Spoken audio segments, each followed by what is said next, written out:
Jerusalem, পবিত্র নগরী, যেখানে এসেছেন অসংখ্য নবী রাসূল ও আম্বিয়া কেরামগণ। হাজারো জাতিগোষ্ঠী ও রক্তপাতের ইতিহাস লুকিয়ে আছে যে মাটির নিচে। মুসলমানদের জন্য জেরুজালেম মক্কা এবং মদিনার পর তৃতীয় পবিত্র স্থান। এখানেই অবস্থিত আল-আকসা মসজিদ, যেটি মুসলমানদের প্রথম কেবলা। পরে কিবলা পরিবর্তন করে মক্কাকে করা হয়। এখানে রয়েছে গম্বুজে সাখরা, যেখান থেকে মহানবী হযরত মুহাম্মদ সাল্লাল্লাহু আলাইহি ওয়াসাল্লাম মিরাজে গিয়েছিলেন। একই স্থানকে মুসলমান ও ইহুদি উভয়েই হযরত ইব্রাহিম আলাইহি ওয়াসাল্লাম এর কোরবানি প্রস্তাবের স্থান বলে মানেন। 638 সালে খলিফা উমর রাজিয়াল্লাহু আনহু এর সময় সেনাপতি আবু উবাইদাহ জেরুজালেম দখল করেন। তখন থেকেই মুসলমানদের কাছে এটি মক্কার পর অন্যতম তীর্থস্থান। খ্রিস্টাব্দ 691 সালে উমাইয়া খলিফা আব্দুল মালিকের আমলে গম্বুজে সাখরা নির্মিত হয় এবং কিছুদিন পর আল-আকসা মসজিদ গড়ে ওঠে। এ দুটি মসজিদ ও আশপাশের স্থানই হারাম আল শরীফ নামে পরিচিত, যা মুসলমানদের তৃতীয় পবিত্র স্থান। প্রিয় ভিউয়ার্স, ডেইলি ইসলামের আজকের পর্বে আমরা জানব পবিত্র জেরুজালেম নগরীর ইতিহাস সম্পর্কে। তার পূর্বে যারা এখনও আমাদের চ্যানেলটি সাবস্ক্রাইব করেননি, তারা দ্রুত সাবস্ক্রাইব করে বেল আইকন প্রেস করুন। তাহলে চলুন আর দেরি না করে শুরু করা যাক।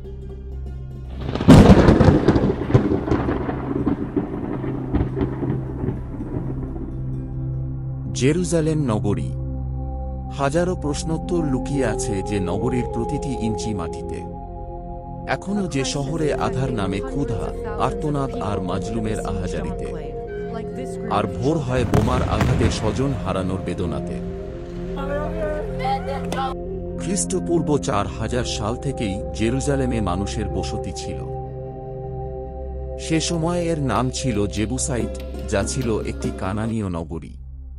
আজকের ফিলিস্তিনিদের পূর্বপুরুষ কানানীয় ও ফিলিস্তিনিরাই জাফা থেকে গাজা উপকূল পর্যন্ত বসতি গড়ে তুলেছিলেন।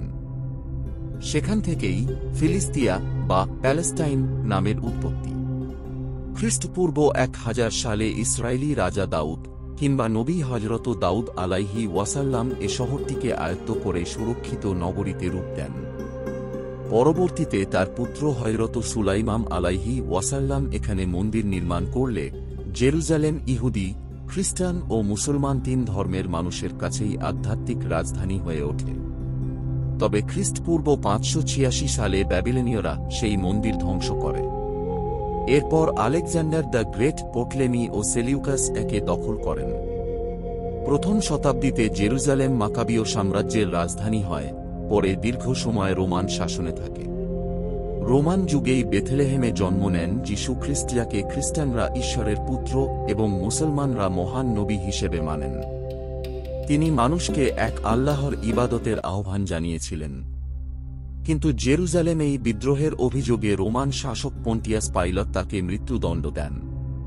খ্রিস্টান বিশ্বাস অনুযায়ী যিশুকে ক্রুশবিদ্ধ করা হয়েছিল, যা পরবর্তীতে খ্রিস্ট ধর্মের কেন্দ্রীয় প্রতীক হয়। এ সময় নির্মিত হয় খ্রিস্টানদের সবচেয়ে পবিত্র গির্জা, চার্চ অব দ্য হোলি সেপালকার। খ্রিস্টাব্দ 70 সালে সম্রাট টাইটাস ইহুদি বিদ্রোহ দমন করে মন্দির ধ্বংস করেন। 135 সালে সম্রাট হ্যাড্রিয়ান শহরের নাম দেন এলিয়া ক্যাপিটোলিনা এবং ভূমির নামকরণ হয় প্যালেস্টাইন। 313 সালে খ্রিস্টধর্ম রাষ্ট্রধর্ম হওয়ার পর সম্রাজ্ঞী হেলেনা জেরুজালেমকে খ্রিস্টান তীর্থযাত্রার কেন্দ্র বানান।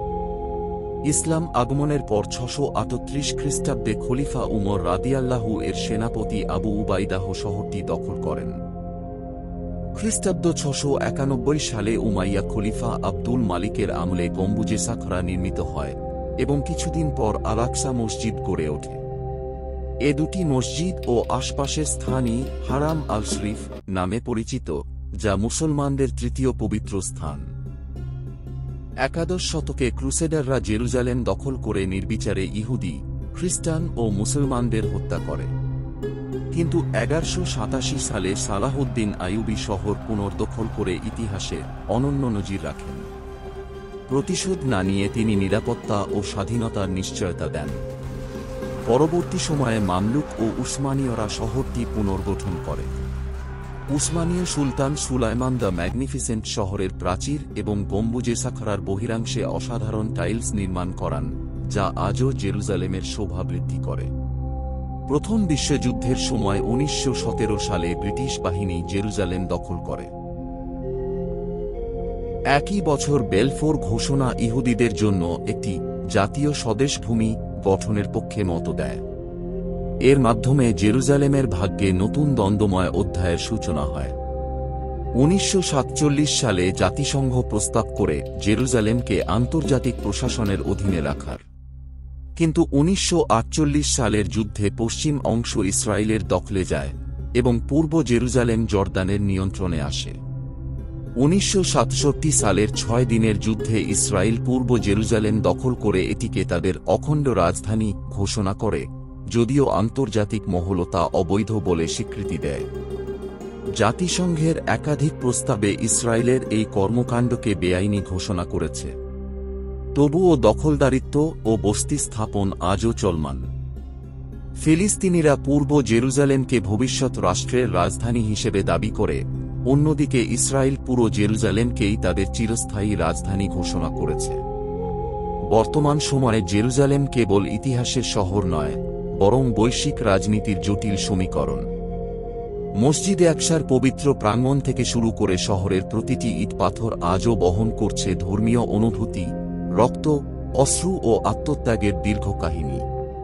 তাই এ নগরী শুধু ভৌগোলিক সত্তা নয়, বরং বিশ্বাস, ইতিহাস ও সংগ্রামের এক অমলিন প্রতীক। 2000 সালের দ্বিতীয় ইন্তিফাদার পর থেকে ইসরায়েল ক্রমাগত আরব শহরগুলোকে জেরুজালেম থেকে বিচ্ছিন্ন করে ফেলছে। আল-আকসা ও পুরনো শহরের চারপাশে খনন ও বস্তি স্থাপন মুসলিম ও ইহুদিদের মধ্যে উত্তেজনা বাড়িয়ে তুলছে। নতুন করে 2024 সালের 7 অক্টোবর ফের শুরু হয় ইসরায়েল ফিলিস্তিন সংঘাত। গাজার স্বাস্থ্য মন্ত্রণালয়ের তথ্য অনুযায়ী সে সময় থেকে গাজায় ইসরায়েলি হামলায় কমপক্ষে 65,419 জন নিহত হয়েছেন। প্রতিদিন হাজারো ফিলিস্তিনি নিজেদের ভূমি থেকে উচ্ছেদ হচ্ছে। স্বজনহারা বেদনায় প্রতিদিনই ভারী হয়ে আসছে গাজার আকাশ বাতাস।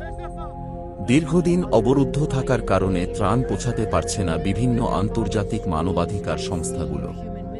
খাদ্য ও পানির অভাবে প্রতিদিনই অনাহারে অর্ধাহারে থাকছে নির্যাতিত ফিলিস্তিনবাসী।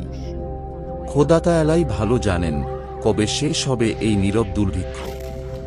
প্রিয় ভিউয়ার্স, আজকের পর্বে আমরা সংক্ষেপে পবিত্র জেরুজালেম নগরীর ইতিহাস সম্পর্কে জানলাম। ভিডিওটি কেমন লেগেছে জানাতে ভুলবেন না। সেই সাথে চ্যানেলটি সাবস্ক্রাইব করতে ভুলবেন না। আগামী পর্বে আবারও কথা হবে নতুন কোনো বিষয় নিয়ে। ততদিন ভালো থাকুন, সুস্থ থাকুন এবং নিরাপদ থাকুন।